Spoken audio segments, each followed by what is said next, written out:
Hi.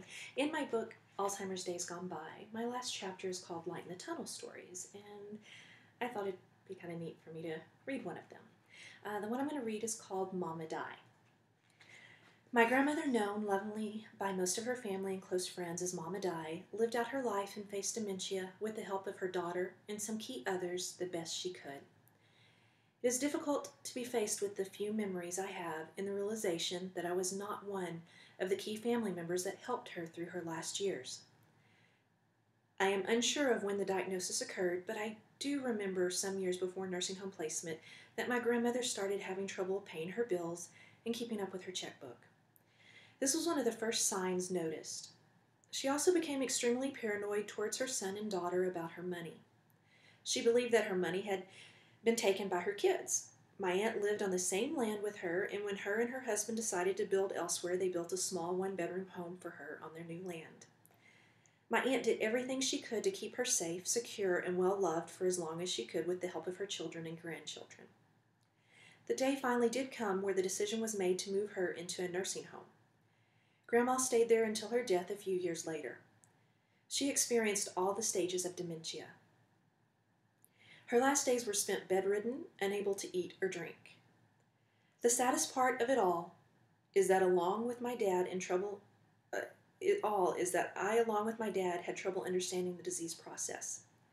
Dad and I visited rarely. I even worked in her nursing home as a social worker and had trouble visiting. I did not know what to say.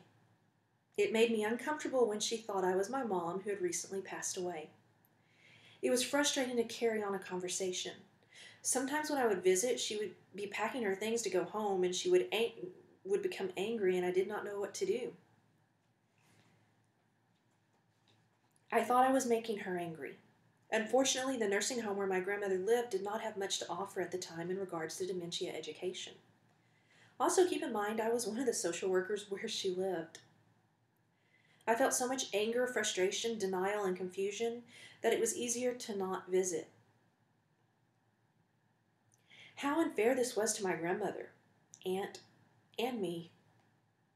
My aunt bore the responsibility of my grandmother's care with little help.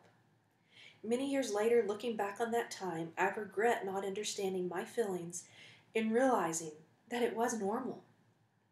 Everything I was experiencing was normal. Still, working in the healthcare field with Alzheimer's almost 6 years after my grandmother's death, with so much more education under my belt in regards to the entire process, I decided to write a book on Alzheimer's dementia to help others find their light in the darkened tunnel. My hope is that you each will find light in the tunnel before your loved one passes away. For me, that light did not come until years later, but I will continue to learn, educate, speak, and pass on everything I can to others in my grandmother's memory. I hope you learn from Alzheimer's Days Gone By. I know my grandmother would be proud to know that she was part of the reason why I overcame my fear of writing, as well as the fear of success, or worse yet, failure, to pass this information on to each of you. Enjoy those moments when the light burns so bright that it brings tears to your eyes. It never gets easier to say this story, whether I'm reading it or at an education and talking about it. So that is what motivates me in my training for you. And I think that's very important. So with that, wishing you strength, courage, and happiness with those in their days gone by.